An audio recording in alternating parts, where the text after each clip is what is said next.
Yo, what is up, Conways? Finally, I'm doing my sub 1 commentary video. I'm gonna go through the run. We're gonna get down to the meat.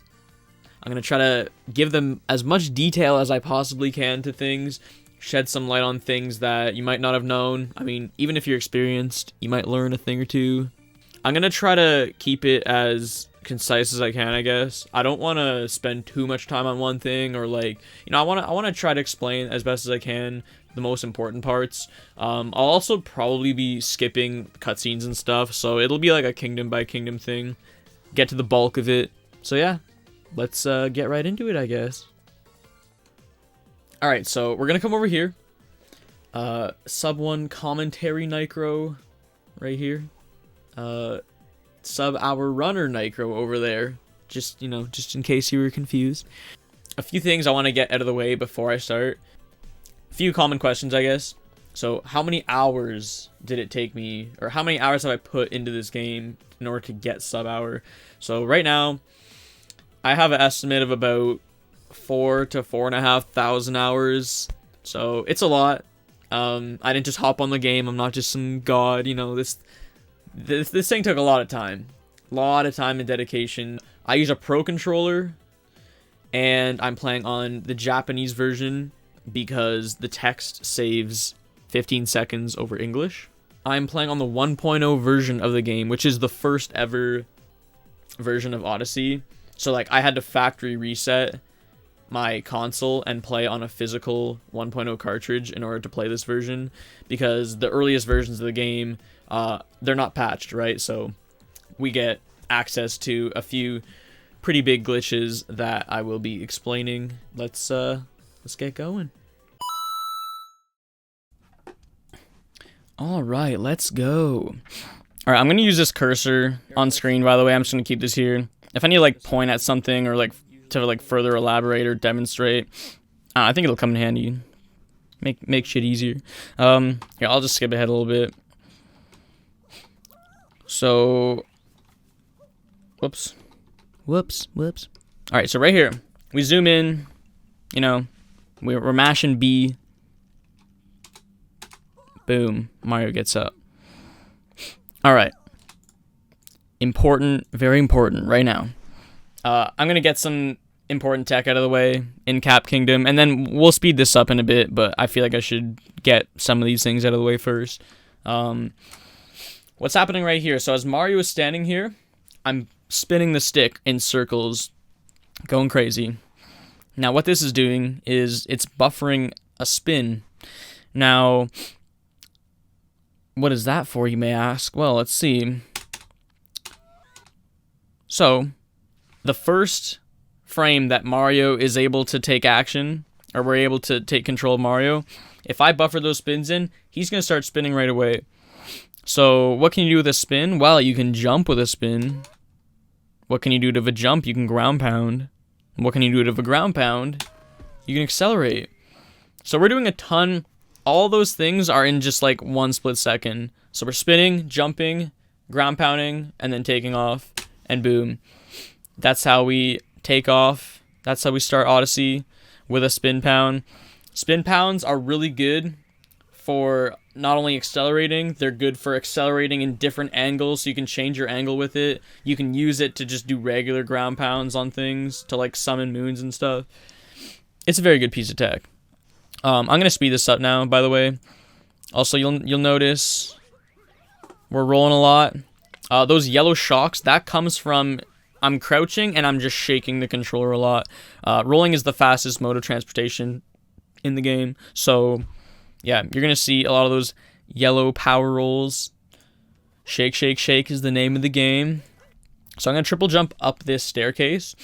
And here's a really neat little trick that I think you guys will love. So, this lever spawns the bridge that we need to get across here. And no, it's not possible to get across without the bridge. At least not that we know of. So look at this. Right when I land, I'm going to go into first-person camera mode. Now, what this is doing... Now, Odyssey has a ton of cool little camera tricks that I'll be explaining throughout the run. But this one actually saves probably the most time. This one's neat. So, by zooming in first person, it actually believe it or not, like makes his bridge like load faster. Essentially, it's basically putting the camera where the game would want to look anyway to like raise the bridge. So by going into first person, you're almost like helping the game out. You're doing the game like half the work by doing this camera angle, and weirdly enough, it actually makes the bridge come up faster. Yeah, that's a thing. Doing that's faster than not doing it. And we used to just hit the switch or hit the lever and then just roll down there and just let the bridge catch us. Still kind of quick, but still not as quick as this. So there you go. Pretty cool trick. All right, next up. Coming out of the water here is another important piece of tech here is a spin throw. Nice big spin throw. Spin throwing is the fastest way to capture things. Spin throwing reaches the farthest distance and it comes out really quick. You'll see us spin throwing whenever we can. We'll spin throw if we can capture anything that we can capture or hit, whatever. If it's comfortable to do it and if we have the right position to do it, we're going to spin throw. So spin throwing is very good. All right. So what's going on here? Well, let me explain really quick. Again, there's a ton going on in Cap Kingdom. It's kind of good that a lot's going on in Cap Kingdom, so I can kind of get all this out of the way. Cap Kingdom is almost like a little tech demo of everything, because again, there's a lot of different technical things that are going on here that happen throughout the rest of the run. So if I explain it now, I won't have to explain or repeat myself again later. So we can get this out of the way right here. This will speed up in a bit, trust me. Anyway, so the frog section here, we do a couple hops up here, and then the big hops are the shake jumps. Now, again, you'll notice that I'm kind of zigzagging these jumps. So what's going on here? Well, midair, you see how I'm kind of like doing these angles? I'm kind of going on like 45 degrees or something. It's something to do with being on a certain axis or a certain angle that the game actually doesn't cap your speed at a certain.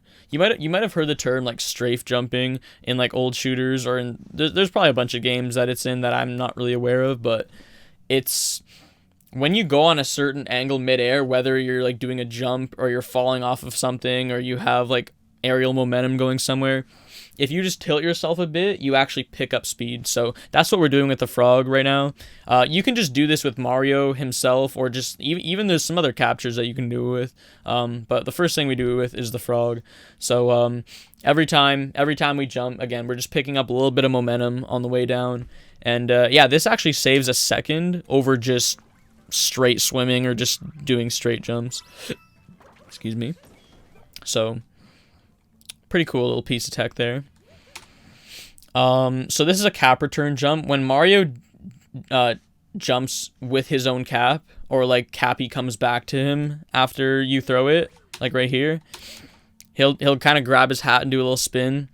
This is a nice little way to get up on higher ledges pretty quickly in certain scenarios.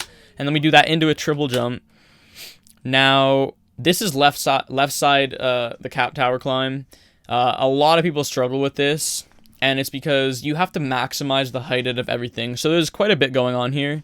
Again, I'll try to speed this up in a bit. There's just a lot to unfold in Cap Kingdom. So left side, right? Peak of my triple jump. Then I'm going to throw Cappy, and you see I do this little twirl, and then I jump into Cappy. By waiting to spin and then jump on Cappy, you're actually going to get a better Cappy bounce because it lets Mario jump more in the center of Cappy. So anything to inch us higher is very helpful here. Everything counts. Jump off Cappy, and then you want to throw your cap against the wall or do an up throw. It's preference. I prefer doing an up throw. I just think it looks cooler, and I'm just kind of more used to it. So I up throw.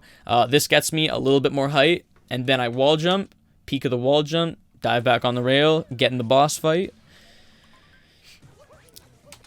We're gonna slap Topper in the face a couple times, give him the 1-2. Just time that, and then just as he gets up here, I'm diving, and then mid-dive, I'm inputting a spin throw. So remember, spin throws, you can buffer spin throws, or you can buffer pretty much any type of throw out of dive. So out of dive, if I buffer my throw, as soon as I land on him, my throw will come out, and then I just do another dive. So you're basically doing 2 dives with a spin throw in between. It's a really quick way to just knock off all his hats. And there he goes. Again, we give him the 1-2, and he's done. Right here, I'm mashing B on this cutscene, waiting for this wire to appear. And another cool little tiny little optimization that you'll see throughout the run happens right here. I thought I'd point out. So when I spin through this wire, you notice how I'm diving with the throw. So watch this. When you capture something, you see how like Mario gets suctioned into it. There's that like suction animation. If you're over here and you capture something here, you're gonna get sucked in like that, right? But if you capture something here and you dive, you're just that much closer. So you're shortening.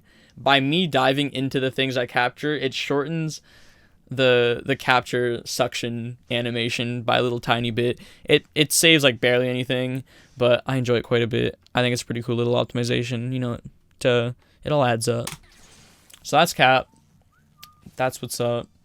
And let's go to Cascade and get this show on the road. Going into Cascade here. I know I didn't really bring up cutscenes before, but just really quickly, just because I feel like it might be important to say, when we're skipping cutscenes, we're not just mashing like start and like A. I mean, we're mashing start, but like whenever this part comes up, we actually have to time the A press. You can't press A right away on this option, so it's like you mash start and then you like time the A press. Like, you'd be surprised, like, optimal cutscenes over the course of a whole run actually save, like, a good amount of time. Like, I used to just mash, like, pretty lazily, and it actually made a pretty big difference when I actually tried timing it, so just try to get the most optimal cutscenes as I can. So, spin pound, shake, shake, shake. Now, this Cascade right away is actually the biggest trick in the run. It saves the most time. So, in the 1.0 version of the game, which I'm playing on right here, this rock, so the first moon is in here. We're going to do first moon skip. This is the trick we're about to do, and the first moon is in here, but we're going to skip it.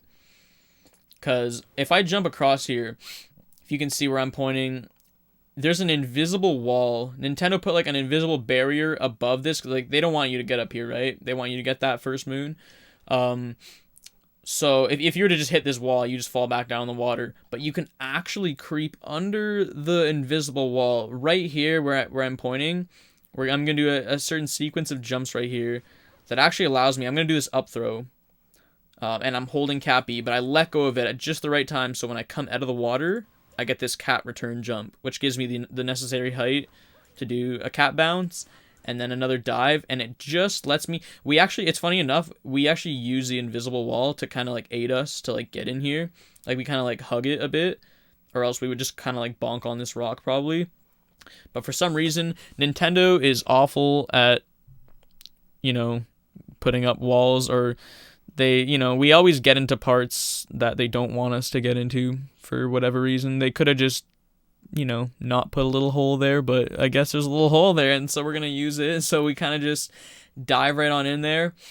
You can actually skip this part on any version. Like, you can get by that invisible wall on every version of the game. However, the boss fight that we're about to do doesn't trigger unless you're on 1.0. So first moon skip is actually it's useless unless you're on 1.0, because you need to beat the boss fight, Madame Brutal up there, to like unlock other moons in the game. So a couple triple jumps, get up to the dino. Right when I jump off this cliff here, I'm going to angle him just right so I can kind of just do a 1-2 step. And you want to get the left foot hitting the trampoline with full momentum. So you get all this height. Uncapture the dino, and then I'm going to dive. And you'll notice right here, it's like, what am I doing? How is this going to work? Well, to trigger the boss fight, it actually seeps over the ledge, like the boss fight trigger. So you don't have to land like right on top. So you can actually just bonk against his wall, and then boom, we're in. A couple spin throws, capture the chomp, and then I'm gonna stand just where this like grass patch ends. Throw Cappy, walk away a little bit, so that I'm gonna backflip on the chain chomp to stop it in place, and then Cappy's gonna come back, hit its hat off, and then I'm going to throw my hat at it. So it's just the fastest way to capture the chain chomp.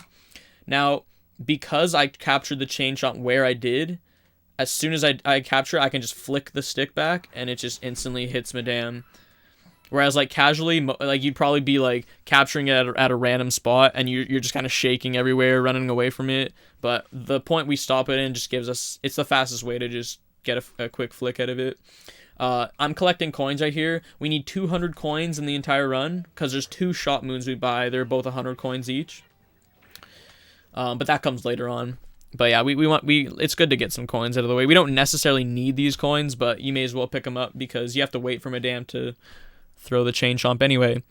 So again, backflip on it, hit Cappy on it, and boom, perfect distance. Nice flick. Done the fight. It's just cutscenes really right here. We can just skip ahead. I just jump into the moon. Simple stuff. We're going to land right here where we need a couple more moons before we leave the kingdom. Now, spin pounding is really useful here because we're actually going left. So spin pound, hold left, gets us going this way really quickly. And then we jump up to this cliff moon right here. And then we're going to come down to a pretty important trick. It's called chest clip. I'm going to put this in slow motion. So I'm going to jump down here. So this type of clipping is called moon clipping. There's a few of them in the run. But basically for the Cascade one, chest clip right here, I'm going to open the chest.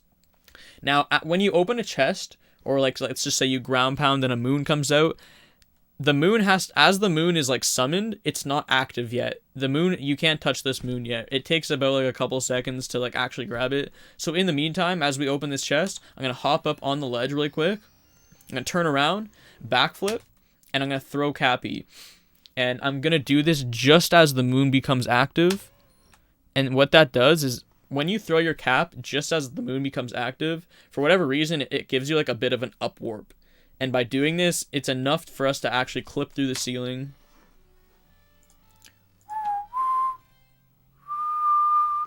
So yeah, boom. We grab the moon, and then we surface, do a couple dives, and nice little juicy spin throw to end off the kingdom. And yeah, there's Cascade. It's mainly just cutscenes really at this point, so we can just skip ahead to Sand. Alright, so Sand Kingdom. Oh, Sand, oh, Sand. Sand's a bitch. Anyway, I'm pointing my camera down right here. This is just to eliminate lag. Sand is a really big kingdom, so there's a lot going on. And again, by looking at things in this game is how things are loaded, so if we're just looking down, again, it's just eliminating lag. Anyway, spin pound to this dune. This dune causes a lot of trouble for newer players because there's not really much of a queue for it. It's just on the tippy top of this hill, on this big orange hill.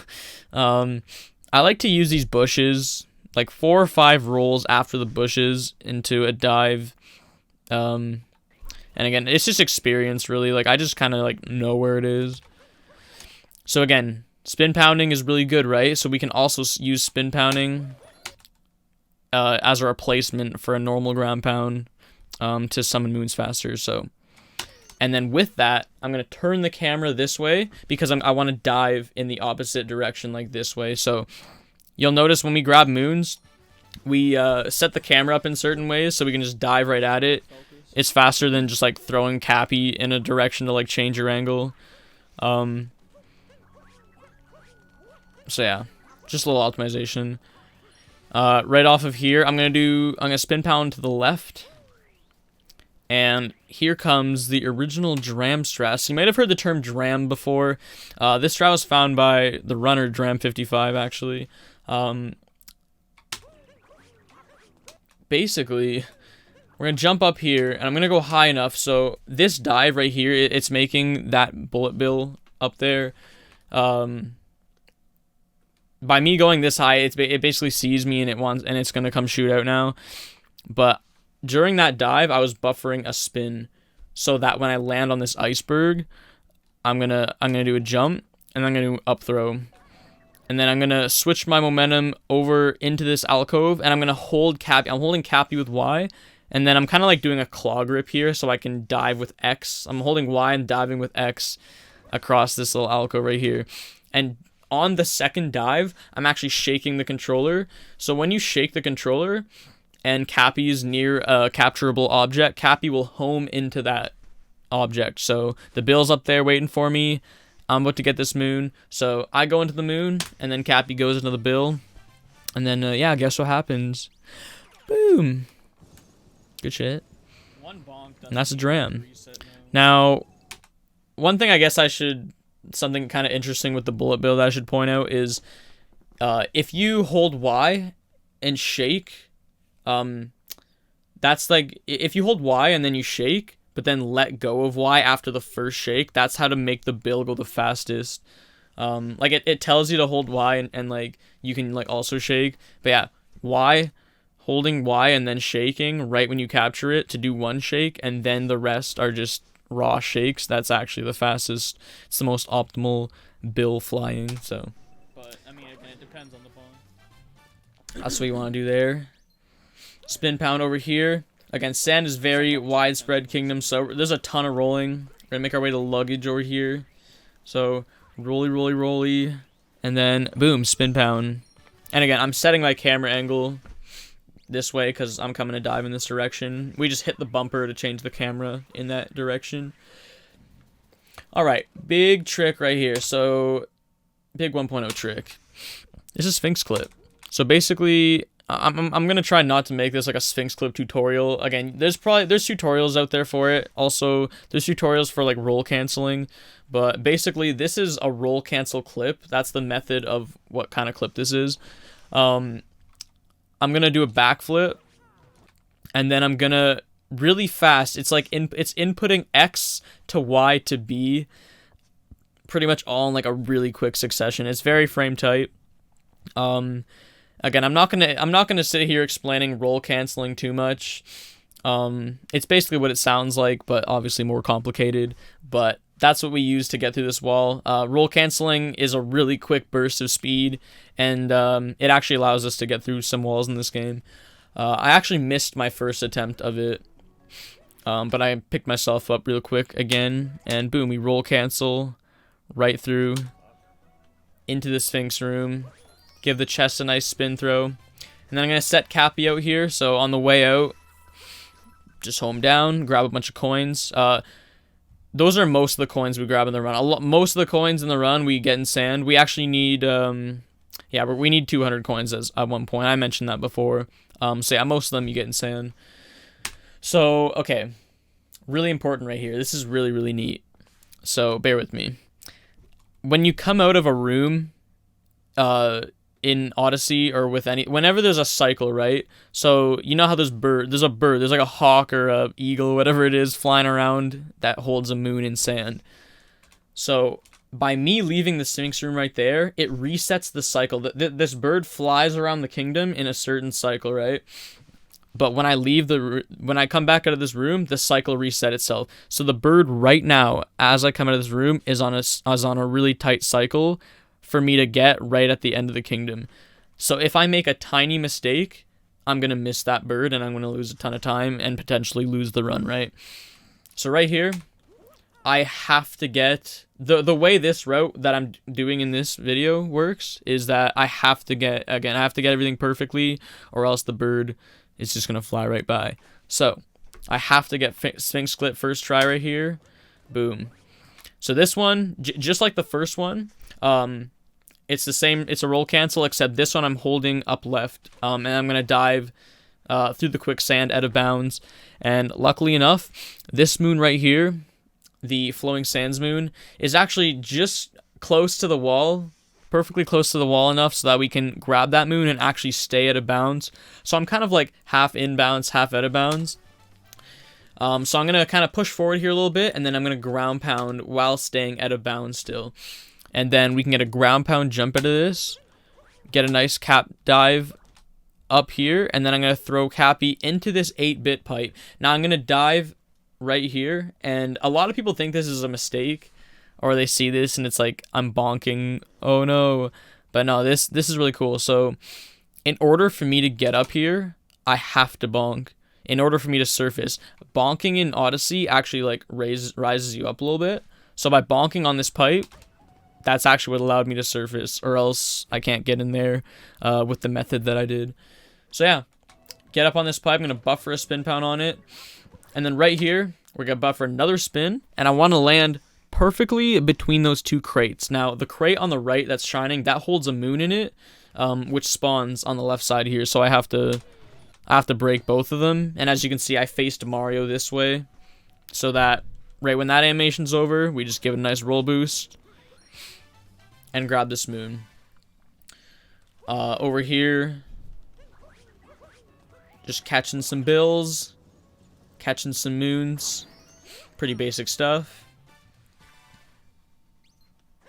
Big ol' spin throw.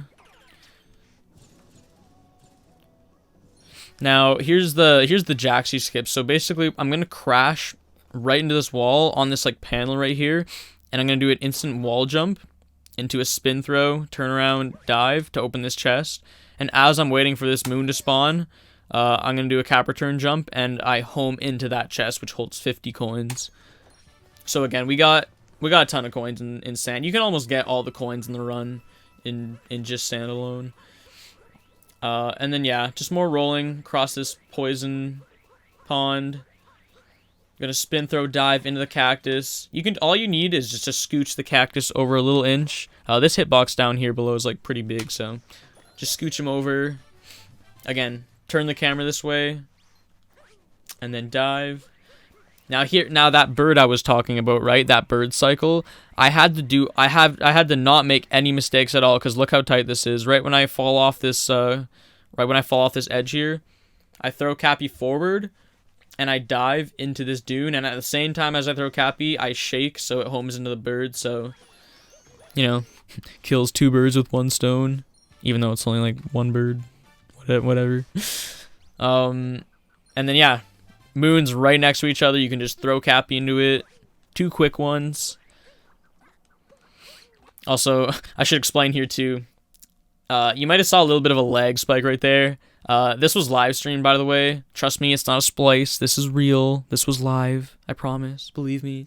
I need like a new CPU or something. My computer or my OBS has been doing kind of like encoding overload. So it just so happens when I was going for sub 1. Sometimes this would happen. Kind of sucks. I mean, it's just very minor frame drops, but it's not you, it's me, if you're wondering. Anyway, this is notes. So the goal of notes on this tree is you want to scoop up all the notes in one big throw. So how we do that is right as I'm diving onto this onto the tree right here, I'm gonna buffer a spin throw just before I hug it, and then I'm gonna like hold down as he kind of like goes on top of the trunk, so that he's facing this way, so that Cappy comes around in a nice arc, and then I can just long jump, and from the exact same spin throw, boom, we just get the rest of the moon, or get the rest of the notes, and yeah, definitely a really fun moon to do if you know how to do it properly. And then we roll back to the Odyssey. It's actually faster to roll back to the Odyssey on 1.0. Other than warping. And yeah, that is gonna be it for Sand Kingdom. Alright. So in Lake. Couple rolls here. A spin pound here to summon that moon. And then as we're waiting for that moon to be active, I throw Cappy forward here. Grab this one. And we're gonna do our first dive vault to get the right amount of height to get up here. And then we're gonna jump, capture the zipper, unzip the wall, and then a pretty big trick coming up here. Late clip. So late clip actually replaces an old route where we used to get the boss fight. We used to do the boss fight here to get 3 moons, but this route replaces those 3 moons with single 3 moons, because the other one was a multi-moon from the boss fight. So from this, we're gonna jump kind of. See how Mario's shadow, it's kind of like split between that like one line. So you kind of want to be centered here, but a little bit more left centered than right. So like as I'm sliding right here, so the whole point of this slide is to just get me in that like slight left position. So as you can see, he's a little slightly more left on his shadow than he is right on this line right here. So once I notice, okay, I think I have a good position, I throw Cappy as like a test. So this is like a test throw. What this is just basically saying, okay, I got Cappy through the wall, like we're good to go. As soon as I land, I just throw Cappy again, and here's where the real clip happens. So again, this is its own type of clip. This is the only type of clip like this in the whole run, where like in between two walls, if you get like just a perfect angle going through it, for some reason you go through, and chances are if Cappy goes through it, Mario's gonna go through it right here too. So you just use Cappy, jump off Cappy to go out of bounds. And then I'm going to throw Cappy kind of upwards here, and then I'm going to ground pound so I can stay in bounds. If I were to not move Cappy over a bit, or if I were to ground pound just right away, I would just fall right through the floor. So I kind of need to scooch up a bit, and then out of this, I'm going to do a ground pound jump. Now I'm holding down for this, and what this is doing is it's avoiding the ceiling. So I'm going to kind of almost come back in bounds here, but what I did here is I kind of like weaved Mario around the ceiling by doing this, but I'm still out of bounds. So I do a cap jump, wall jump against that wall into an up throw, and then I home it into a dive. And as you can see, I just got like a little text right there. That means I got a checkpoint. And that checkpoint's really important. So again, we come from out of bounds here to grab this chest moon. And then the checkpoint that I just captured, we're actually going to warp to, which is the painting area, which happens to have a chest with a moon in it. So right here, funny enough, I actually pick up my Joy-Cons right here. Now, something that's interesting about the Switch, or for like Odyssey, I guess, is you can have multiple controllers assigned to like the first player. So I kind of just have my Joy-Cons chilling on the side. And the Joy-Cons, you'll see right here, see that down throw I just did? You can't do that on a Pro controller. For whatever reason, only Joy-Cons are allowed to do that. So this saves about like half a second or a little more to do that down throw rather than falling in the water and then capturing the cheap normally. So yeah, I pick up my Joy-Cons to save like not even a second, and then I kind of just toss them to the side and never use them again through the rest of the run because screw Joy-Cons. Right here, these little twirls I'm doing with the fish, I'm pressing Y and B at the same time. It's just to keep the cheap at top speed. And then right there, I did a little shake, and I tried to cut the corner on that pillar as best as I can. Again, there's a difference between the shake and the little twirls. The shake is the attack, which is shaking the controller. And again, these little twirls, me pressing Y and B, just keeping the cheap at top speed. And then talk to corner lady, hideout lady, and then, yeah, that's Lake. Lake's pretty short. It's mainly Lake clip that makes Lake kind of intimidating. The rest is just pretty easy. Alright, wooded.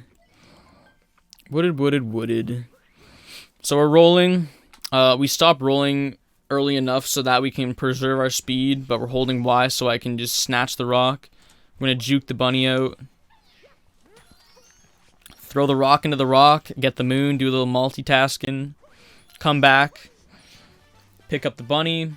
And another little camera strat here, whenever you're talking to like NPCs or like shops or whatever, things like this, you'll notice I kind of do that zoom in. See that little slight zoom in just before I talk to him? It just helps the camera pan quicker so I can talk faster. It's tiny little optimization, fun little optimizations, you know. Anyway, spin pound this way, and you know, just movement. Not much to say, just fast movement. Now uproots. So uproots are a big part of wooded. So the way I captured the uproot here was right when I capture him, I kind of want to like the little pod that he came out of. If you capture him in a certain way and you time it right as you like leave the pod, if I do the little extender legs, it actually gives him a little bit of a boost. It only works in like some spots or depending on like some kind of angles. It's very weird the way it works, but basically it's just to kind of keep your speed with the uproot. You'd be surprised at how many seconds you can actually save over the course of wooded if you just get like good uproot movement. Okay, just the little things. Alright, here's nut clip. So just like in Cascade, this works the same way. This is another form of moon clipping right here, except this one saves much more time than the one in Cascade. So I'm gonna come up here. I'm going to up throw, home that in. So there's one hit, 2 hits, and then 3 hits. Now, the third hit, again, of course, it's going to spawn the moon. Now, the moon is not active yet. Whenever you spawn a moon from a chest, from the ground, from a nut, whatever it is, it's going to take a little bit to come up. So just like the chest in Cascade, we got to wait a little second for this thing to spawn. So I'm going to time a backflip and then throw Cappy just as the moon becomes active. And then again, we get that little up warp, and this allows us to clip out of bounds. And we're going to come over here. Now I got to climb this wall I gotta be like parallel to this wall, and here really quickly you'll notice as I'm about to make my way in here, see that little moon, this little cubby section right here. So we need to get this moon, but we can't go in this like room that the moon is in, or else if we go up here, we're actually gonna get stuck. You can kind of like soft lock in here. I mean, you can just warp out, like, but the only place you can warp to is the Odyssey if you get stuck. And at that point, your run is just dead. So we don't want to get stuck in here. So the only way to grab this moon without getting stuck in this cubby inbounds here, when we dive up here, what I'm doing is I'm clicking the R trigger to like lock my camera, so I have like, you know, a consistent cue here. So I lock the camera, right? And then this line right here, where the rock kind of meets like this dirt, I wait till Mario's head is kind of like over the line, and then you see him trip. He like kind of falls down. When he kind of like trips out of bounds, you can wall jump out of the wall that he's kind of like on. So right when you see this animation, you just pull back, you do a wall jump, and it actually dips him low enough to grab this moon but still stay at a bounds. So I actually grabbed this moon from like the underside of it. And you'll notice here, after I grab it, I drop down back to like kind of like that line area and then make my way up on the surface, because again, you don't want to get trapped in that little cubby. It's very important. So then we surface, we just dive through, 1, 2, 3, 4. Now right here, a lot of people wonder, how do you just run up this thing? Well, you need the speed first of all, and you also need to be straight on with it, and you need to be, you just mash, like you can just mash jumps. However, once I get to about this part where the vines are, where the leaves are sticking out here, I time a triple jump. So 1, 2, 3. Now the goal here is for me to roll across this whole railing and then long jump to that section over there. However, this is one of my biggest mistakes in the entire run. Pretty unfortunate. I kind of fell off here. And then I tried to do some kind of backup. I mean, I kind of just panicked. I guess I wasn't really expecting it. So unfortunately, I grabbed the ledge. And what happens when you grab a ledge or a railing or something and you get up, and if you fall over, like if you lunge over the rail, you actually can't move anything. Like I have to wait to hit the ground. For some reason, the game doesn't let you just like throw Cappy here or do something. So unfortunately, had to fall down and kind of do a shitty backup. It's wooded. Wood is really hard. I'm going to turn the volume down. You can hear me just complaining. You can tell I'm pretty pissed. Anyway. It's going to be okay. You're going to get sub-hour. Alright. So, yeah, I fall down. Buffering a spin pound. And this is pretty interesting, too. This is a mixture of a roll cancel, or a mixture of, like, just spin pounding and then roll canceling off a ledge. Roll canceling off ledges actually gives you a ton of momentum, and it's like a really fast way to get off of a surface of something. So it kind of like pushes you out really far. Again, I vectored my way down here, and I'm gonna dive at this nut. Now you see I did a regular ground pound there. I actually meant to spin pound, so that's just an example of like the regular ground pound animation. If you forgot what that looked like. Again, I made a couple little mistakes. Wooded was definitely my worst kingdom in my sub-hour run. I'm usually very consistent at Wooded, but Wooded is very hard. To most people, it's considered the hardest kingdom by many top runners. Anyway, I kept my good uproot speed here, and then just as we come out of the maze, I'm gonna dive onto this platform into a spin pound. But I'm gonna buffer the spin, but I'm going to let myself go over the ledge with the spin, and then I'm going to do the pound so that I can roll cancel to the left here. Now, this is very important right here, that I shake and home Cappy into me. If I didn't shake to home Cappy in, I would just fall really low, and then Cappy wouldn't come back to me till like way down there. So as soon as I leave that ledge and roll cancel, I gotta shake Cappy, and Cappy will come back to me. And because yeah, we need him. We need him to get across here, or else we're going in the deep woods, I guess. When you have speed, again, jumping, if you jump, it actually preserves your speed over time. So the speed that I just got from the long jump, I just want to keep hopping around the corner to preserve the speed and make my way to this nut. And then I ground pound and bonk into the wall. Again, we got to wait for the moon to spawn. So bonking into the wall is just the perfect amount of time before we grab that. Now I wait till the peak of my jump. I jump off the corner of this. I wait till the peak of my single hop. Then I throw Cappy and do a dive, and I long jump off this rail. 1, 2, 3. Now that's Flower Road skip. Those P switches that you see everywhere around here, those are to spawn the flower roads. But that's pussy shit. We just don't use it. I mean, hey, it's pretty simple. Same with here. You know, there's supposed to be a road that spawns and goes into this building, but we kind of just roll off. You just jump off Cappy once. Get in there. Not too bad. Now, this one kind of pains me a little bit. So, what I like to do is I like to capture enemies.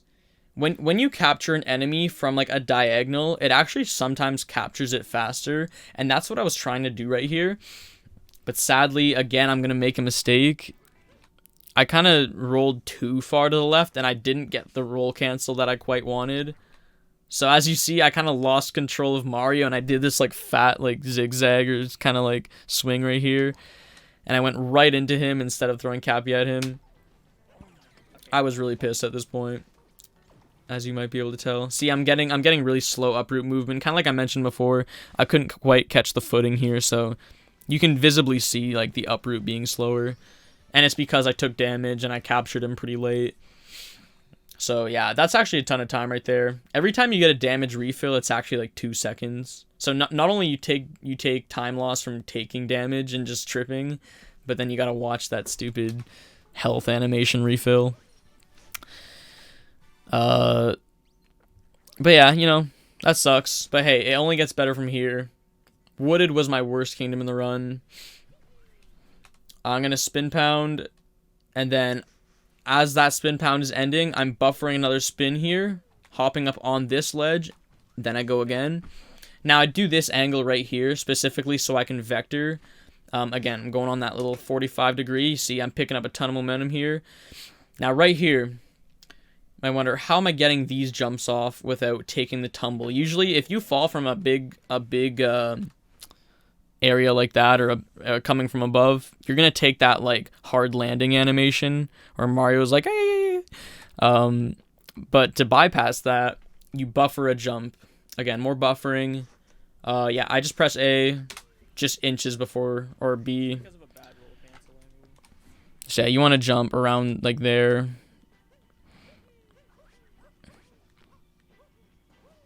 You just preemptively jump, and yeah, you can just bypass it, and you hold all your momentum, and we keep the triple jumps going all the way till over here, and then I'm going to come up here, I'm going to do an up throw, and then I'm going to home it in. So after this dive, I get a cap return, and then I can start beating up this nut.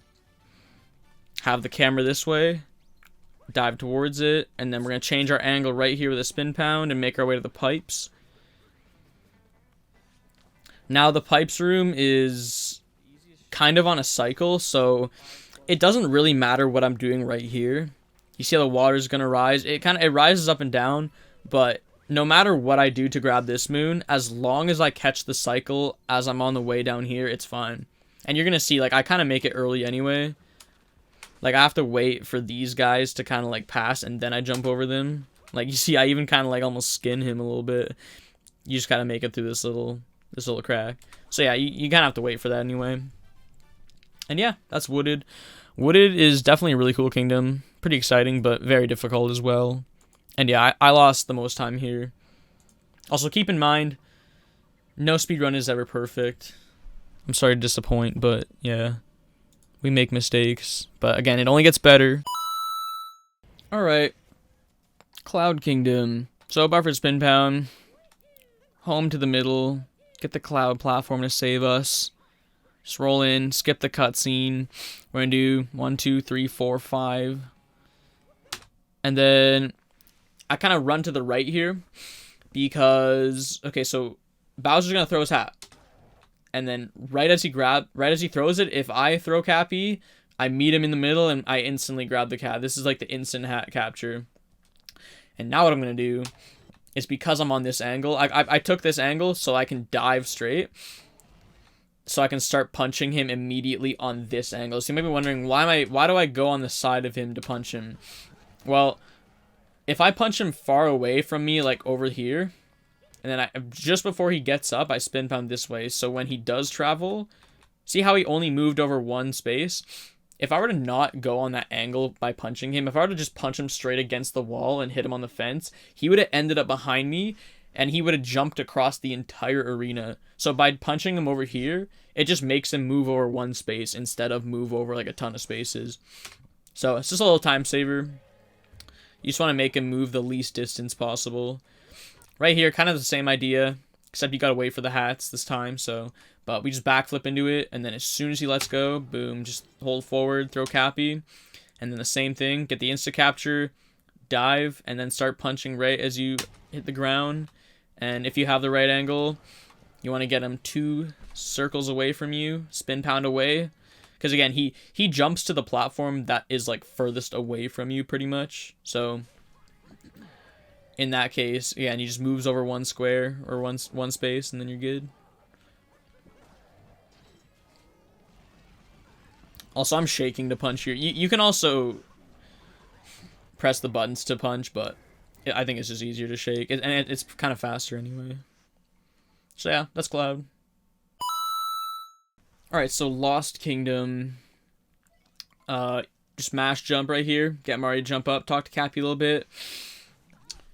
Honestly, Lost, there's not too much to explain with Lost because it's mainly just movement. Right here, again, I home Cappy away, so Cappy comes back to me instantly, so I can get that spin jump, cap return jump. This is Meme Tree. People call it Meme Tree because I don't know, memes. People get their ass kicked by this trick, I guess. It's not too bad. Anyway.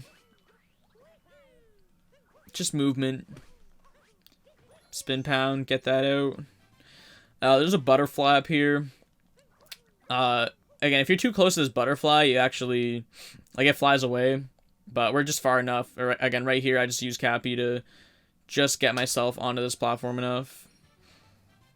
Cap return into ground pound, nice and smooth.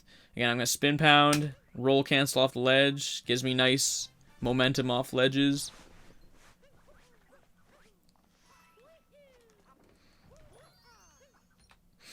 So right here, I threw Cappy behind me just as I grabbed this moon.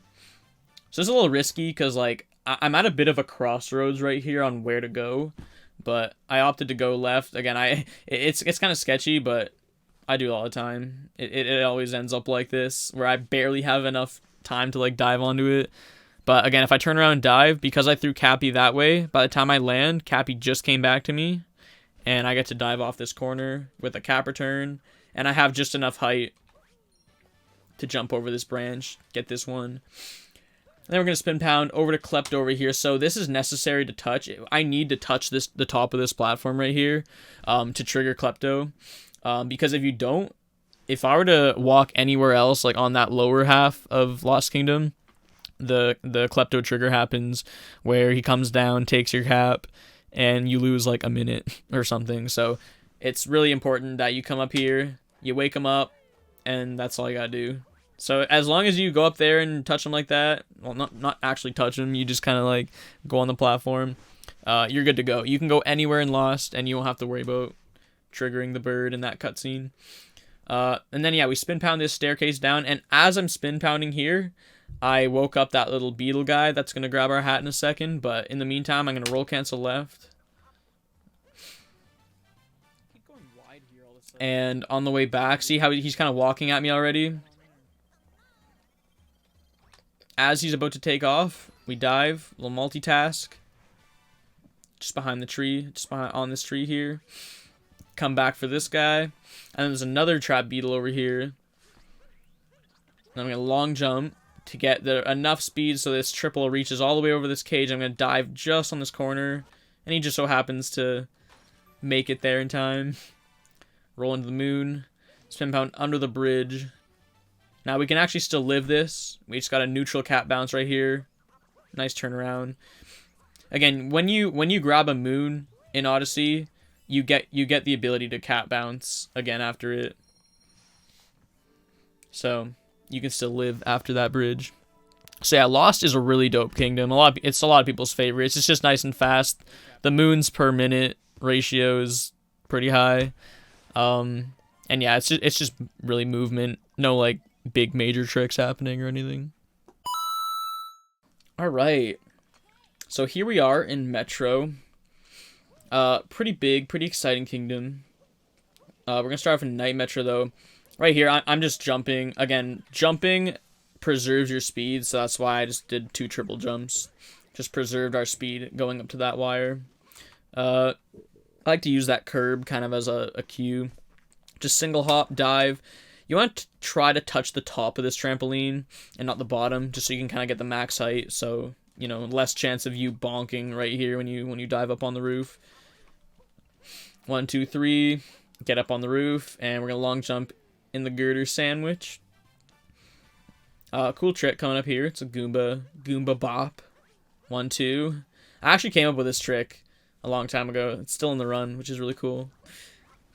But yeah, you can just dive onto the Goomba and just dive again. Nice height.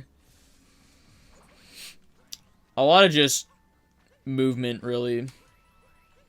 Not too much to explain here. I mean, there's a cycle. There's actually a cycle right here. You just want to make it on this platform right here, just before it rises. And I get a little spin jump going there. And I actually make this dive here on purpose at that height, so that when I turn around, I can just start mashing jump, which makes it so that when I get to the top of here, it can keep jumping without having to like adjust yourself between those 2 poles. Yeah, if you're just at that same spot, I'm just mashing this whole time to get up here. Couple turnarounds and a wall jump and get the moon. The camera is really awkward right here when you long jump, so you just gotta be wary of like when to cap throw, but you know, we're all used to it. Pretty simple stuff though. And roll cancel around. Cute little spin throw. We're gonna jump on this second staircase up here to trigger the boss fight. When we capture this tank, you can use like motion to kind of like flick around. That's like the best way. You want to shoot in the middle. There's like 3. If you shoot like a middle ball, you can kind of get the ones on the sides. So optimally, you want to try to like, see, I hit that middle one and it kind of broke all of them. So you just want to do the first phase in 3 hits. Kind of like the Bowser fight. I get in this corner here. Again, like a lot of bosses, you kind of just want to manipulate where they go, so they travel the least distance. So if I come in this corner right here, it gets the Wiggler to kind of just travel along the corner really tight. Kind of like right here, I come to this wall, he just skins his way on that wall too. And then I come to this side of the wall, so that he can just travel along this short side. And then when he goes into this wall, this is where he's going to be coming out anyway, so it's good to put him there. So this is a second phase. Now, Odyssey has like little to no RNG, but when it comes to Wiggler, depending on where he climbs out and where he crawls around and where these fireballs go, that's RNG. But it's really not going to lose you too much time. Unfortunately for me, I actually lost a good amount of time here. So apart from Wooded, this was probably like the next like worst thing. So right here, I shoot 3 fireballs. If you were to shoot all 5 of these fireballs, the Wiggler actually stops, and then it becomes much harder to, like, clear all the shots. Because, like, you want him to still be moving, right?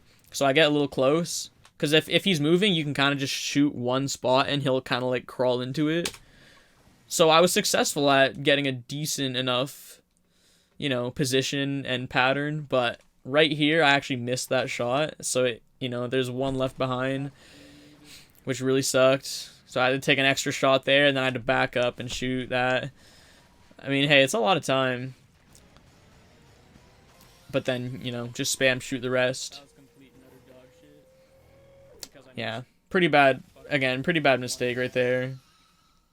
I was really it's funny because I had most of my time save in my run at the time was from this boss fight, and I actually did an even worse fight than usual. But hey, we still clutched it out, man. Anyway, here's just another cutscene. We'll just skip through. We're gonna go to Day Metro now. Right here, we got a dram coming up. Or a type of dram. Again, just put Cappy behind. Roll into the moon. Shake before the moon, and then we're on the wire. So right here, this is Scoot Clip. So I'm just gonna roll, and just before I get to this scooter, I'm gonna tap Y, and it's gonna get me on the scooter instantly. Now you might see me doing this motion. So with the controller, with a pro controller, you have to like kind of tilt it sideways, because for some reason we call it like the hidden motion controls, or it's some kind of like secret motion controls. When you're on the bike, if you do this, it actually tilts like a tiny bit to the side. It's weird. So if you mix in doing this while tapping left, Mario almost goes like flat to the ground with the bike. So by doing this, like you see as he like turns around, see how like low he dips. By doing this, it's just enough for us to like clip in. Mario's hat just like pokes it, I guess. It's funny because this isn't really even a glitch. This is just like a hitbox like there's a argument whether this is a glitch or not. I personally don't think it is. It's just exploiting the position of, you know, how you tilt to just get the hitbox of the moon.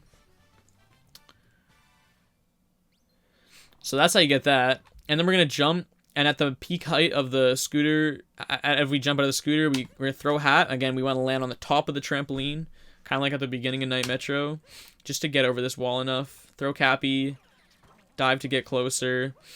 And here's another little dram. Throw Cappy, and scooch back to get the moon. Give it a little shake, and here comes Taxi. Here's the bench man. So right here, when we sit down, you're gonna notice I pan my camera in front of the bench.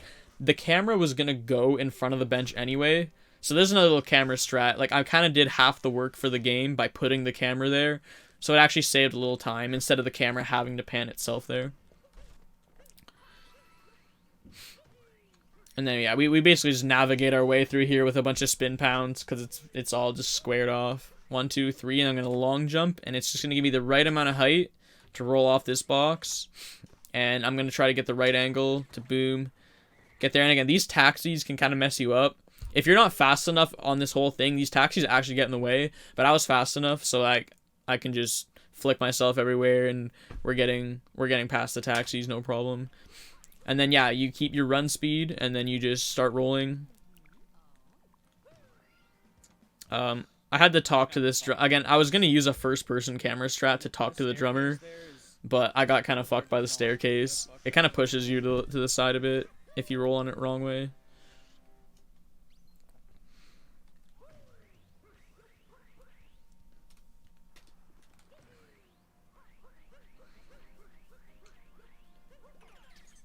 So just movement. Again, a lot of Metro is just movement. Again, long jump, buffer the spin pound, turn the camera, dive towards the camera, go talk to Mr. OTAP bassist.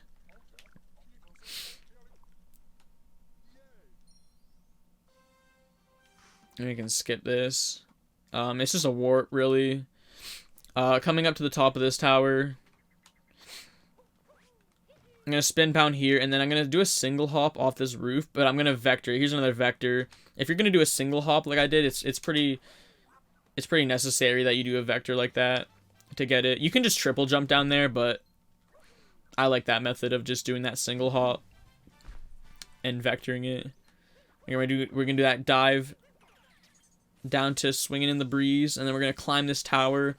Again, right here, it's pretty difficult to get these, like, precise, but I kind of use the Mario's voice as, like, cues on how to climb this tower. I just gotten used to the way he sounds. But yeah, it's pretty precise. You gotta just land on those little corners and stuff. Right here, I'm actually doing... So I'm jumping away from the pole enough so that when I dive back on Cappy, it kind of pushes me up like that. And then Cappy's going to come back to me just as I pull myself on top of the tower so that I get a rainbow spin.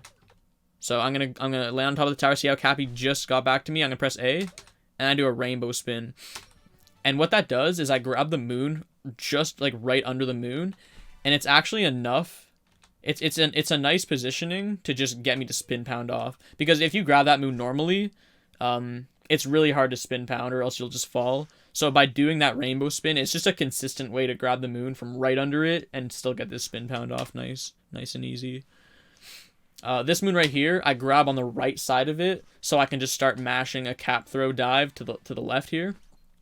So that, boom, I edge cancel right off that railing there. And bullseye. Again, that's just from experience. I just know like where I need to be to get the bullseye. Same here. Left cap throw, just edge cancel. I'm going to curl around. We're going to dive into the crowded room. And then just some more simple movement really right here. Just grab the lever. Shake, shake, shake. And then you just kind of jump around, do a little bit of gymnastics, and then we're out of here. The huge. Alright, and that's Metro. You warp back, and you're done, skis. Alright. Snow. So, just start rolling. And we're rolling. You know, you want to kind of like roll into the water, but like jump out kind of like instantly, so you kind of like preserve your speed. You don't want to get stuck in the water too much. And then we just find a nice little cold Captain Toad over here. I roll canceled behind me. You don't want to accidentally roll cancel into Toad, or else you have to wait a second to talk because you smack him in the head. Anyway, we kind of just leave him there to freeze to death, I guess. Anyway, on the way down, we roll. This angle is actually like much harder than it looks for some reason to get, but yeah, you want to roll down here. You want to get as much rolls as you can so that when you land in the water and you jump out, I had enough speed so when I jump out of the water, I still kind of kept my momentum. Triple jump, and then we just roll cancel over the hole, and then ground pound into Shiveria, into the town. Yeah, not really much to say here. It's just triple jump dive, backflip dive, get the moon. A lot of basic movement. So right here, I purposely land in the center of the trampoline because that's the highest part of the trampoline. Again, I just want to maximize the height here so that, you know, I wait till the top, I wait till the peak, I hit it again. That's one throw. There's two throws. And then right when you hit the top, if you throw Cappy like 3 times in succession, I guess, or like really fast after each other, you get like a triple throw right there. You see how like fast that was? He kind of just like hucked it. I don't know. I kind of just like the look of this, so that's why I kind of do it like this. But yeah, it's like there's one throw, there's 2 throws, and then 3. Cappy just kind of like launches quicker than usual. Now right here, so about moon clipping. So remember in Cascade there was the chest moon clip, and then in Wooded there was the nut clip. You can actually do a moon clip right here as well, because this moon is pretty much against this wall. However, this one saves the least amount of time out of all the moon clips, and to me it's just the most awkward one to do. So I opt to not do it. It would only save me like not even a second if I did it anyway. Because instead you would go out of bounds there, and then instead of kind of coming around like I did, you kind of just go through this entrance from the other way. But again, it's not too big of a time save. Anyway, right here, this is the Blowy Joey room. So this is on a cycle. So that little Tetris block looking platform over there, you want to jump on that just as this guy is blowing it away. So boom, you get boosted across. The sequence to get to there is all preference. It doesn't matter what you do to get there as long as you just make the cycle. Kind of like in Wooded, in that pipe room with the water going up and down. It doesn't really matter how you do it as long as you just make the cycle. You're not losing any time. So a little pretty interesting optimization right here is after I capture this guy, I'm going to come to the left a little bit here, and I'm going to blow the spinies in a very specific way so that that one guy is left behind right there. Now, most people, when they see this, they think it's a mistake, or they're like, oh, damn, you missed one, you left one behind, but, like, this is actually another camera strat. Again, a lot of little camera strats in the game. So I'm going to roll, and then as I'm going to just scooch him off a little bit there, and I'm going to dive. Now what this does is because there was one left, it actually makes the camera, so like you see how the camera panned as I got this moon right here, like as that spawned, like the camera kind of came around. It's a little bit slower at coming around if you don't leave a spiny behind. For whatever reason, by killing the spiny like that and going towards the moon closer, it just makes for a better camera angle, saves a little bit of time.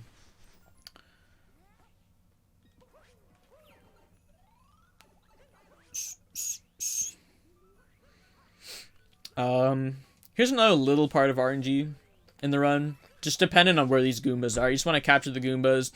These guys at the end here, again, you kind of want them kind of close to each other, kind of closer to that little shadow, because that's where we're going to spawn this ice brick. But it's fine. As long as you get on that platform just right after it falls, like, you're good. So yeah, we dive out of the Goombas as we put them on the switch, and I'm going to bonk on this wall on purpose. Again, bonking gives you a little bit of height, so it's nice to just bonk on that wall, and it keeps us close to the ground, so I can get off my spin pound, roll cancel to the right there, and triple jump over this gap. Good shit. Alright, we can just skip this story moon cutscene. Actually, right here, here's a nice little pipe suck. We call these little pipe sucks. Basically, I just time it so that right when I roll, I just, as soon as I long jump, because again, if you touch the corner of a pipe and you're rolling, you get sucked in faster. It's faster than just like going down the pipe like normally. This saves a bit of time. So if you can ground pound through a pipe or roll through it like this, you always want to be able to do that. And then I hold like a kind of precise angle right here so I can roll just past this sign and the Chivarian. Again, you can just roll right into doors. You don't have to worry about bonking or anything. It'll just let you in. Interestingly enough, with this shop right here, a lot of shops require you to be close to the counter and then you talk to the guys, but this shop, you can kind of be like farther away and still talk to them and buy the moon. Alright, so we're going to warp back to the Odyssey here for Snowdram. Now, kind of like I was saying earlier, the whole dram thing kind of became a meme. This dram has nothing to do with like an actual like dram strat, you know, like there's your typical dram strat with like the whole teleport cappy thing. This was just kind of a meme the way it was named, but this will forever be known as Snowdram. So here we go. Here's Snowdram. So again, everybody kind of has their own little variations of like how to do this, but the way I do it is I like to stand that metal plate that I'm standing on kind of on that corner. And you see the little strings that are holding the balloon up? The two on the side there, you see how they're really close to each other? I like to make a tiny little inch between those two poles on the left of me. And I'm standing on like the corner of this plate. That's kind of like my setup. And then you just kind of zoom in. By zooming in right there, that just makes sure that I'm like facing straight. And I have the right angle that I need by doing the first person. So I'm going to throw Cappy out with one button, and then during this ground pound I'm holding left, and then I'm gonna roll boost, and by holding left I'm gonna slide off the left side again, because the mountain that we need to get to is like to the left, but we also need to vector there. Vectoring is like pretty important, so you need to do this dive vault off this corner and vector as much as you can. Now when you get to a certain height, again, I'm not going to do a whole Snowdram tutorial or anything, but basically, Right when I jump off Cappy again, I'm trying to get the max height off this, so I do the little twirl, jump off a nice spot on Cappy, and see I'm doing another vector. I'm trying to like weave a little bit. Again, any little bit counts, because I've had a lot of trouble with Snowdram, and I found that vectoring, even like the littlest jumps, can make a pretty big difference. So anyway, we do that, and then we do a rainbow spin because Cappy came back to us, and then we just have enough distance again to make it. And then nice good old spin throw to seal the deal. And then I'm going to dive back towards the camera, and I'm going to roll cancel to the right, which actually gives me a nice big old Cappy bounce, and I can vector and buffer, spin, throw, jump all the way down to capture the globe. Good shit. And that's Snow Kingdom. Alright, Seaside. Okay, so skip the cutscene. Now, as soon as the screen goes out, I'm holding down. As soon as I'm able to move, dive, hit the bumper, and I'm going to do a triple jump. Now, right here, I kind of do one of those wall Cappy bounces, and my cue is I wait till Mario's shadow is just about to like be next to that bush. And then, yeah, we just give it a nice cap throw dive. And then, again, I just want to make max height out of everything here, because it's a pretty high cliff. But yeah, pretty sexy movement. And then I'm gonna spin pound this way, and I actually purposely kind of go on this angle so that I can vector around this wall, because if you land in a vector on the ground, you actually run faster when you touch the ground. So it helps me run fast. And then again, you want to roll into the pipe. Gets that nice fast suction. Simple room. You just spin pound, and you get the fuck out. Nice little suck again.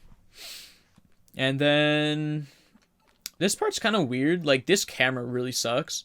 Coming up here, I purposely kind of like come wide, and then I like turn into it like that. Like, you can kind of just hug the wall and go in, but this camera really does suck, and you definitely need to like maximize the height of everything when you're in here. So, but yeah, just movement, dude. Just the movement.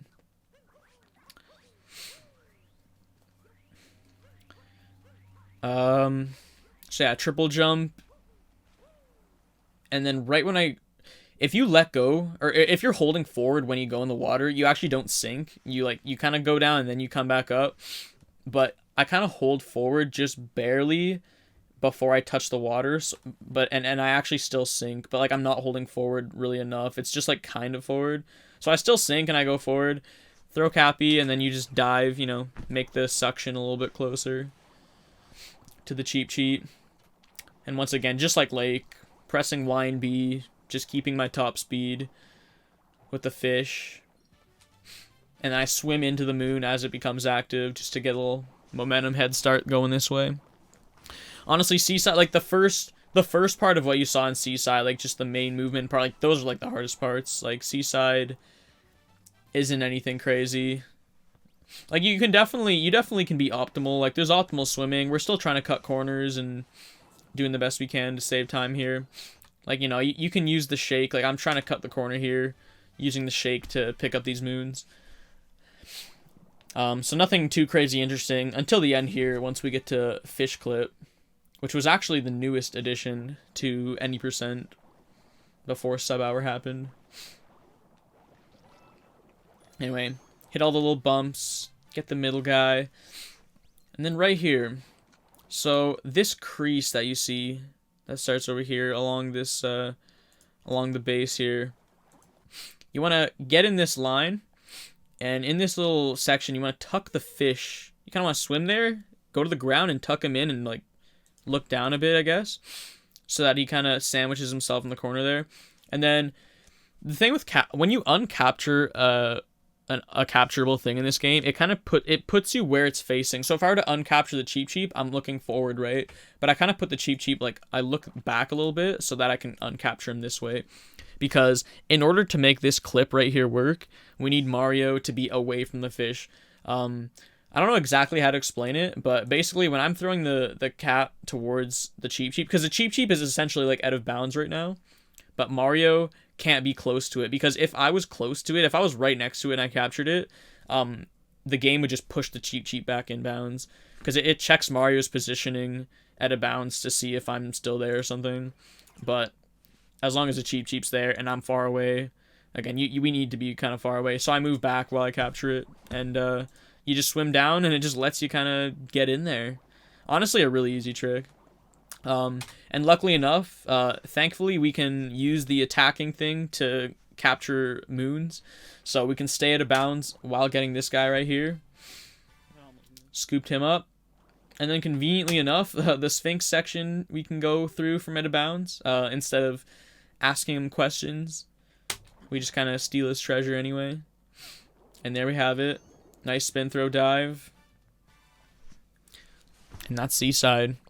Honestly, yeah, Seaside, it's mainly just swimming, but still like sketchy kingdom. I mean, most people would say Seaside is like pretty easy, but at top level, I mean, again, no kingdom is really easy. There's still a lot of big optimizations you can do in this kingdom, so. On to luncheon.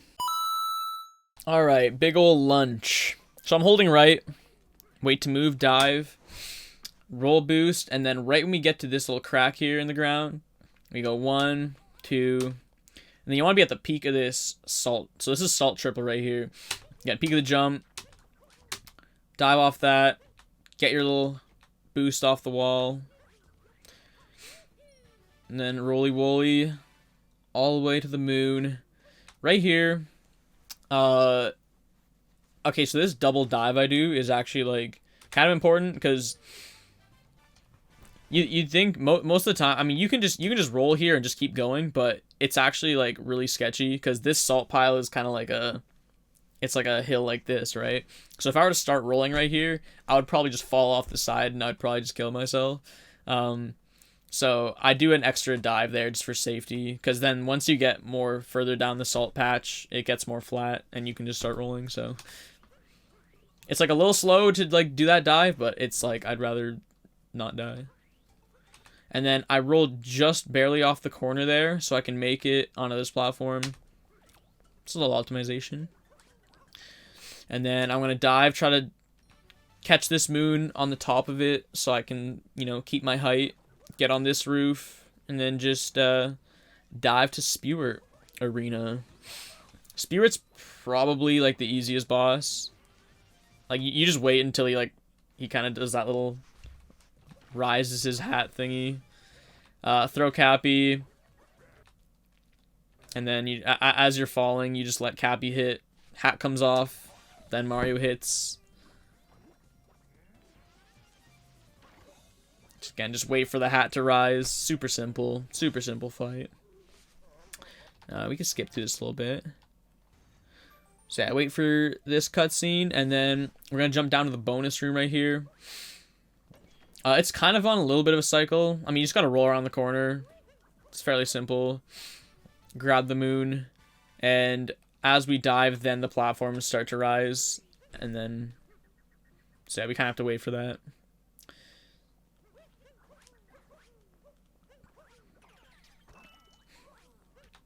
Right here, I'm holding, like, left to get on here, but then I hold immediate right to, like, start rolling, or else I would just fling myself, like, way off the side.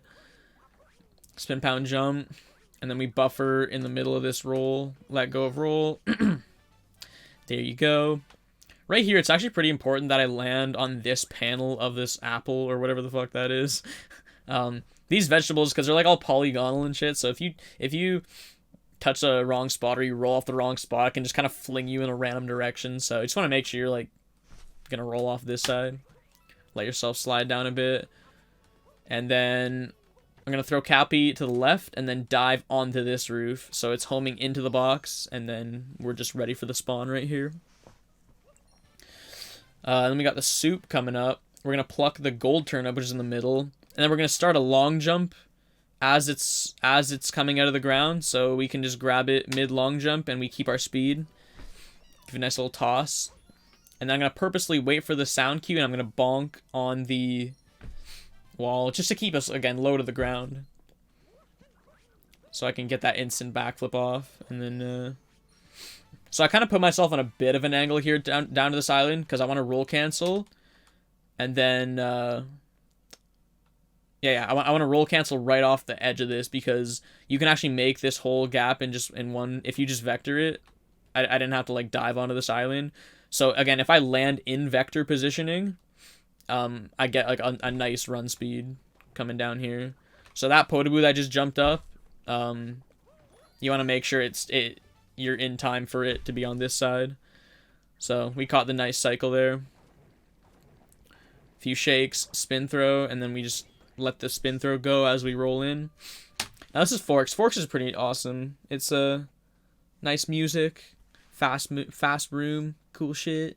I point my camera up as I get in here because there's a little scissors that moves around. Again, looking at things with the camera is how to like spawn certain things. So by looking up, I start spin pound.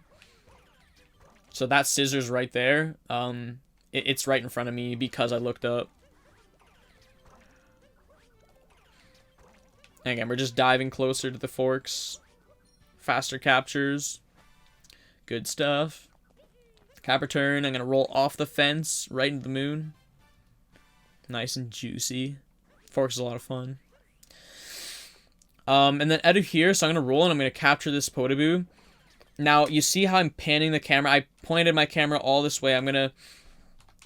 There's a few things going on here. So, again, I'm pointing my camera this way. Just as I land, I kind of, like, scooch forward with the Podoboo, and then I shake jump. And I'm going to jump. I'm going to do a full hop, but before I hit this wall. Because if you hug the wall, it doesn't really let you get up. But, yeah, for some reason, if you do the shake speed and you jump before the wall, you can actually make it up here. And I'm going to continue to keep my camera facing this way. Because over there... I like how I'm pointing, and as if you guys like know where I'm pointing. Over here, where my cursor is, off to this side, is a pan bro that we need to capture later. But we need to have him on a certain cycle, so I'm not looking at him yet. Because if I looked at him, it would mess up the cycle, right? So anyway, we're gonna make our way up to the turnip, which we need for turnip clip coming up. So spin throw, get that out quick, and I'm gonna throw this. I want this on a good angle. I mean, this turnip can be kind of like anywhere in this area, but yeah, you want to mainly throw it just in front of you because we're going to be spin pounding in this way. So I'm keeping my camera over here, right? I haven't looked in this direction yet. So when I capture it, I point my camera down. See, I still haven't looked yet. And now the hammer bro comes. So see, right when the hammer bro comes on screen, he jumps over here, which is where I want him to be. So that whole time coming out of the forks room, I had my camera not looking at him so I could have him there. Anyway, so I do a triple jump, and my cue is like, I don't know, I triple jump, and like right when I get to about like the top of the staircase, if I'm just straight on with this side of the glass, you want to throw the turnip in the middle, and it'll land nicely in there. So yeah, I want him closer to me so I can capture him. If you throw your hat over enemies, Cappy kind of like claws onto the enemy and captures it in one go. Again, instead of me having to throw my hat at it twice, it kind of scoops him up in one hit if I throw it over his head like that. And then we can hop over here. So here's turnip clip. So I'm going to uncapture facing this way to sandwich the pan bro between the turnip and the glass, and then you just recapture him, and you're in. I kind of do like if you throw a pan just as you capture him, like as you're going in, it kind of like scooches him forward. Tiny little time save. So there's that. Skip the cutscene, and we're gonna get this Podoboo. You can let go of that Podoboo pretty early. He likes the torch from like kind of far away. And yeah, before we got this moon, we set up the hat for a spin pound dive vault. I'm going to triple jump up here. And, you know, this can be a little sketchy, but, you know, I got the angle down. You might notice here, I don't jump right away when I spawn the moon. See how I like spawn it? I wait a sec, and then I grab it. It's because I want to grab the moon as low as I possibly can, because when you dive here, you just barely make it on here. If I was any higher, I've died to this before. I've lost runs where I've dove like over this platform. So if I can just grab it from a low point, I know I'll be safe. And then nice little dive, convenient little triangle there. Pretty fun section. And this spin throw wraps really nicely around this wall. So we do that. We twitch the meat, and Grab the multi-moon. That's it for Luncheon. Luncheon's a lot of fun. Alright. Good old Ruined.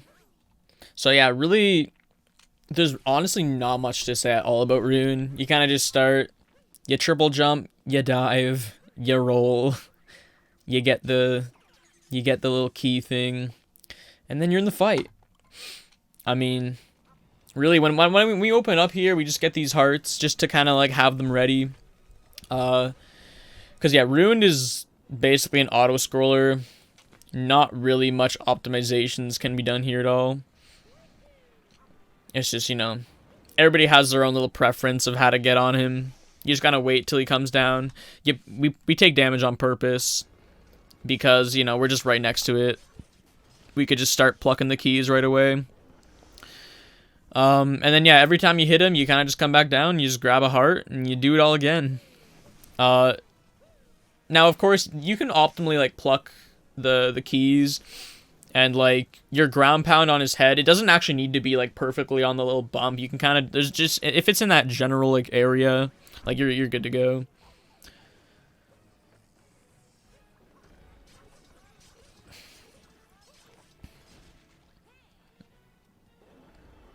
Yeah. Not too much going on. You just wait. You keep waiting. You get back on. You do it all again. Actually, right here, like, the way I'm facing is kind of, like, down left here. So, like, right when I'm able to pluck. See, I'm already just looking in that direction. So I can kind of just spam Cappy and it hits both of those. There's just, like, a couple things you can do here, but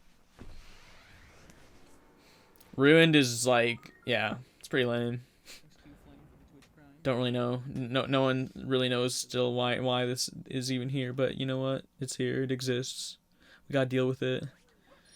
You grab the moon, and then you get the fuck out. And that's it. You know, just cutscenes.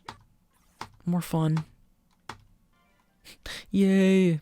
Alright, on to Bowser's. Alright, here we are. Bowsy's Kingdom. A lot of Bowser's is cutscenes. There's a lot of cutscenes here, and a lot of pretty basic movement. It's just movement, very movement intensive. Again, just trying to max the height of everything, climbing up on this roof. Again, just your typical stuff. There's a big ogre right here. We got a bop. 1, 2, 3. Try to dive back as soon as he like drops his hammer. Try to dive as soon as I can. Yeah, Bowser's is kind of filled with story moons that we need to get because we need to fight the Mecha Brutal at the end, and in order to keep unlocking all these islands, you kind of need them. We can't just jump over this roof here and go to the next thing. The electrical wires that bring us to each island don't spawn unless we get these, so we can just skip ahead a little bit. Here's Shards. Shards is pretty neat. Just a really cool movement section. Roll cancel to get the first one. Here's a dive back. So I'm going to throw Cappy. This is very punishing if you miss it because there's spinies below. So if you bonk, you fall into spinies and then it's just a big disaster. So you don't want that. But I'm going to get Cap return. And then I'm going to home Cappy in again here. So right when I take off, boom, I got another Cap return. Just to keep it clean. Gets me up here nice and safe. Boom, another dive back. And here again, I'm picking up my speed, and I'm going to capture the Pokio kind of on like a diagonal. Again, I find when you capture things on a diagonal, it really helps you. It kind of gets you like an insta-capture in a way. Poke the bomb, do another dive back. I actually did another little camera strat there. That little camera angle that I put at the wall. For some reason, it's just the fastest camera angle there. A lot of little camera things. Anyway, we can skip this cutscene. So here's Bowser Dram. This trick kind of scares the shit out of me. So I do this roll, and right at the end of the roll, I have ready a puffered spin pound, where I'm going to try to get the max height out of it, and I'm going to turn around like this, and then I'm going to want to dive onto this platform and go up to that move, and try to home Cappy into here. Now, the thing with tricks like this is for this one to work, and especially if you want to do it really fast, you got to flick Cappy back and then flick back forward to dive this way. But doing that really fast, it's kind of hard to go back and forth without kind of like throwing yourself in an odd direction. So it's a pretty common mistake to not get the angle you're looking for, I guess I should say. So right here, yeah, this angle was a little weird. I almost killed it right here, but we lived. This angle was just not bad enough. I just landed enough, and I didn't bonk. So, you know, just walk it out. Just walk it out. Quick little dive. Fuck, man. It's pretty rattled. So this island right here, you might have noticed me on the way doing this wire. I looked down at my controller. And what I'm doing is I'm looking for an angle. There's a very specific angle. It's sort of like downish right on the controller. If you dive instantly as you get out of this wire and you have that specific angle, you just dive immediately in this direction. Most times when you come out of a wire, you just dive straight or wherever the angle was, like, you know, wherever it pops you out, it just kind of does its own thing. But yeah, it's kind of weird to get your own custom dive angles out of wires. But yeah, that specific angle I looked for gave me the insta dive. That's what we call it. And we're gonna go fight Harriet. Harriet first gang. So I'm gonna do double jump right here, and then I'm gonna walk a bit so I don't accidentally triple jump, because we just want to get another single hop. Again, the boss fight triggers when we touch this platform, so. Anyway, cool little strat right here. So I crouch over a little bit, and then I'm going to do this first person strat. Now, I'm not going to explain exactly what my visual cues are, but basically what I'm doing, and it's kind of preference for everybody, I'm pretty sure. Like, I made up my own visual cues for this, but where I'm putting my camera right here is enough distance so that, enough distance between Harriet and my hat to where when Harriet is about to throw a bomb, it'll just immediately go back to her. So see that? Boom. So I'm gonna do it again right here. Again, I use the coins as like my cues. Like the right stick icons, like just like the text icons and stuff. Like you can use that and like find your own cues. Again, I'm not gonna say exactly like where I put it. It's just I'm not gonna get into like crazy detail like that, but same thing goes. You might have noticed too, every phase of Harriet, she actually takes less steps. So the first phase was like 6 steps. This one was 4, and the last phase is gonna be 2 steps. And depending on where I'm standing, actually determines how many steps she does. So it's very important where I'm standing too when I'm doing this. So yeah, boom, bomb goes right back to her. I'm going to stand past this line, set up again, 1, 2 steps, done. And then, I'll skip here, we can go roll to topper. Now, kind of works the same in Cap, except he has way more hats this time. Hit him once, boom, wait for the hats, hit him twice, done. So pretty simple. Topper. These bosses can definitely give you trouble, but I think the Harriet one is definitely the hardest one to learn out of all of them. But if you're going for that strat, of course. Anyway, another story moon. So we'll skip through this. Basically, all that's left is just one more moon, and then we're off to Mecha Brutal. So I'm gonna curl around here with a triple jump.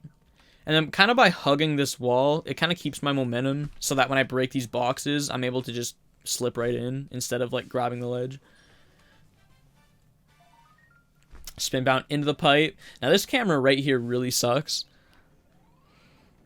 But we got used to it. We kind of just dive right in this corner. And right off that corner, if you just do a single hop, jump off Cappy, you're good to go. And then coming up from above here on the staircase, again, if you put Cappy over like an enemy's head and then like home down, it kind of like claws it insta captures this bird.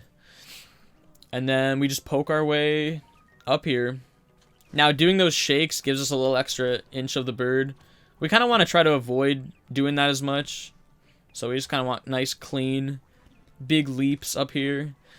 And then dive out, and yeah, here's the fight. I can just skip through this wire. So, originally, you gotta wait. You gotta just stand here. The mech starts shooting bombs at you, and then it shoots a bird out, and you capture the bird, and then you peck the bombs at the legs, and you gotta, like, break the legs and make it come down and stuff. But we say, fuck that. And we actually get on a certain angle here. Now, this is very important that we get on the peg just enough. We don't want to be too deep into this peg or too less, because if we're too little, we're just going to slip off. But if we're too far into this peg, we're actually going to bonk our head off the top peg, because right now we got a backflip. And you want to backflip. Again, you want to give yourself just enough room on that peg to backflip and throw Cappy forward so you can land on this one. Another backflip, wall jump. Spin pound Rango, he's gone. On a topper. Again, every time you defeat a brutal and you come back, it kind of like launches you back. So you just kind of like play ping pong with yourself, I guess. So right when you land, the mech is going to like shift over a little bit. So you start the spin pound. You kind of have to wait a split second here. And then boom, you hit it. Now, again, it kind of shifts back right here. You'll notice like it looks kind of sketchy where I'm diving, but trust me, I know where I'm going. It does. I know all the mech's little tricks. So right here, a lot of people ask, so why can't you just hit them right now? So the mech's running around, right? Its legs are all invincible, or its legs are all like shiny and stuff. That means you can't. It's invincible. So what I'm doing right here, where I'm standing, you see that little wooden bar that I'm in the middle of? By me being in the middle of this, it's just manipulating the boss to run in this specific direction. If I was standing on the other side, the boss would just run across the whole arena, so it saves time by just, you know, you want to just stay centered and the boss just kind of keeps running into this same spot here. But yeah, again, when the boss is running like this, we cannot hit the enemies, so I have to wait. But the key right here is, so I get in the corner of this bubble, turn around, and then once it kind of goes 1, 2, and then when it would be like taking a third step, that's when I do the backflip and ground pound. And here's target acquired. So I'm gonna just land right on this bubble. I'm gonna kind of stand about three black squares up from the bottom pattern there. And now these dives are super. You need to get these dives out like instantly, because if you miss this even by a tiny bit, the whole mech just starts spinning around and your run will die. I definitely killed a lot of runs here, so it's pretty scary, but you want to land right on it just before he starts to spin around, and you can actually still get out that spin pound. And yeah, that's mech, dude. It's a pretty quick fight. And then the rest of Bowser's is just cutscenes. Big cutscene. You grab the moon, and then we go to the moon. Alright. So moon, you might have noticed, you know, we changed clothes. And we start rolling. You might notice the gravity's also different. Which means jumping around's a little different, and it's actually very useful to vector because we're in the air for a long time here. So we're gonna start a triple jump, and then again, big vectors, big juicy vectors. Get over to this island over here. Rolling is still fast, it's still the fastest on the moon. So again, I'm gonna let myself kind of slide down this hill a little bit, and then I'm gonna boost. It gives you like a nice fast bit of momentum. And I give myself enough room to get over that little lip there. And then we're going to catch both of these rocket flowers, which is going to give us the necessary speed going all the way around this corner to last us enough to do this big jump right here on top of the Sphinx. Now this is Moon Cave Skip. This is the largest skip in the game. I said earlier that first Moon Skip was the largest skip in the game, but it's funny how Moon Skip goes over a lot of our heads just because this literally saves like minutes. Originally, you would go through the cave and get out from the top here, but you can just skip it entirely because this trick was actually found day one. And it's super simple the way it works. Basically, you kind of get in the center of the Sphinx head, you ground pound up, and at the peak, you just throw Cappy at the wall. You let yourself fall into it. And you see this little bracket on the wall here. There's like this L shape that I'm like kind of hovering over. You kind of want to wall jump off the center. There's like a, you can kind of be more to the right than the left. If you're too far left or too far right on the wall jump, this actually doesn't work. Depending on if you jump in the middle on this is going to tell if your next wall jump is successful. So see, I'm kind of right. There's just like this L. I'm kind of just like right in the center. So I'm just holding left here and I'm just mashing. And again, if you jump off the right spot on that bracket, you're guaranteed to get this wall jump if you just mash. And then, yeah, a couple dives. And then we're just going to roll into the chapel. I'm going to pull up on the wedding. And basically, we got the same Bowser fight. It's almost the same as Cloud. It's a little bit different. The way we start it, I'm going to do a dive into a spin throw, because this hat's coming right at us real fast.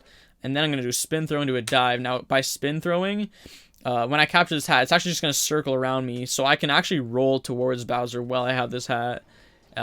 This saves a decent amount of time, because we can just bring it right to him just before he jumps away.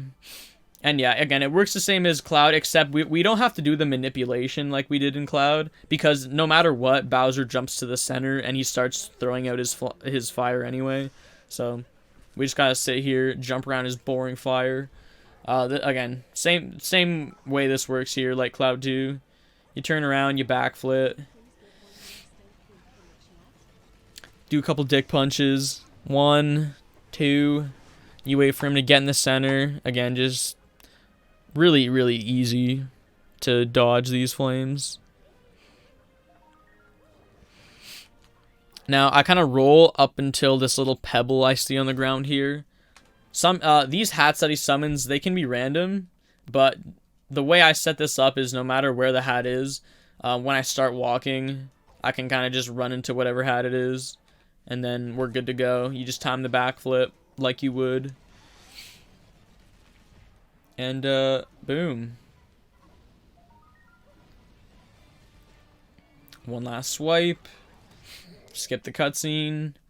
Roll. Skip the cutscene. And now here, I'm just mashing B. Mario's just kind of lying down. Get up. Dive as quick as you can. And then we capture Bowser. Now, Bowser, there's not really much going on with Bowser. You kind of just hold forward. You can't run with Bowser like this. You can run with 2D Bowser, which is coming up, but you kind of just hold forward. I do a double jump and then I do a claw. Clawing midair actually gives you a little bit of height boost, so it gets us up on this ledge nicely. Throw a couple fireballs to get these walls out of the way, and then we just start slashing. So you just want to stay as straight as you can on this line right here, walking towards with Bowser. Yeah, not much going on. We triple jump here. I try to actually shoot a fireball at this boulder and then claw at it, but the fireball got like ate by the floor or something like that. I don't know what happened there, but it really doesn't save much time at all anyway. And then here comes the 2D section. So here's the 2D skip part. Basically, we just break the rock that's under this, and we use this floating rock to just give us a nice little shortcut here. And I'm actually kind of using claw grip here too. I'm holding X to run with Bowser, and then I'm kind of jumping with B and shooting the flames with Y.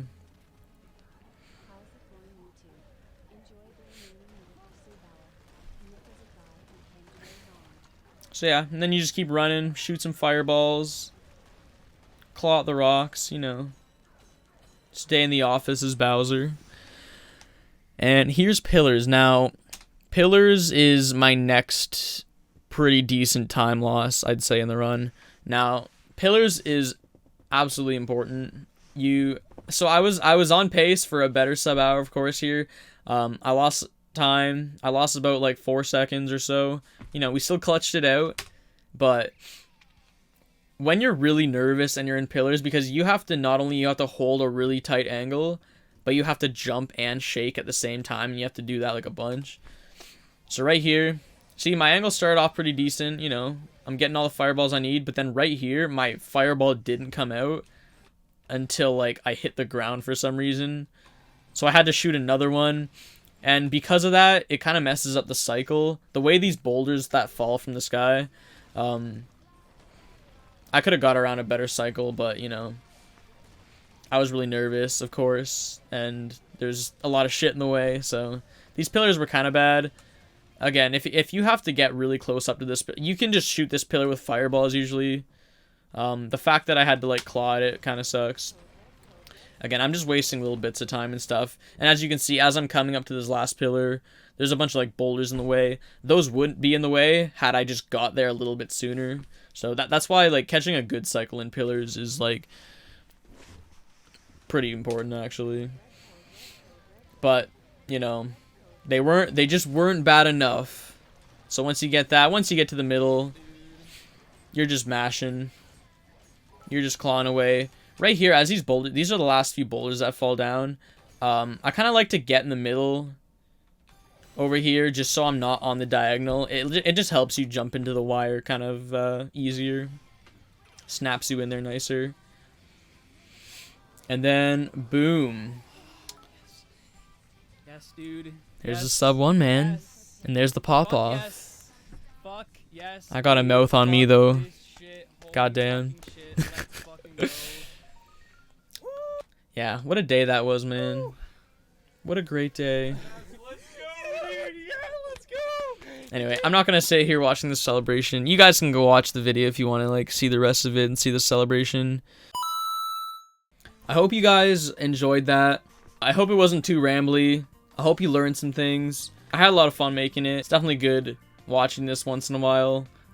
You know, the whole sub 1 journey and just everything was quite amazing. I've been playing this game for, like, well, since it came out. This game has quite literally, like, changed my life, actually. And I just really want to thank the community that just put so many hours and so much dedication into making this game what it was. I would be absolutely nothing without them, without you guys.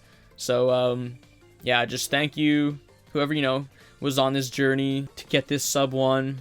It meant absolutely everything to me. So, I'm forever thankful for that. If you're interested in getting into speedrunning or, like, Mario Odyssey speedrunning, I'm gonna have some links in the description to the Odyssey Discord and the speedrun page. And also, make sure to follow my Twitch and subscribe to my YouTube and all my other socials. Join my Discord. I'll have all that stuff in the description if you're into that. Thank you so much again for watching. I definitely plan on uploading more. So yeah, make sure to sub, and I'll try to get some more content out. Hopefully weekly. I don't know what I'll stick to. I don't want to promise anything, but I'm definitely gonna try to get some more uploads out pretty soon. So just stay tuned for that. And I really appreciate you guys. And just remember, stay cute, stay wild, stay lit, stay fresh. Most importantly, stay safe. See ya on the next one. Bye. Bye.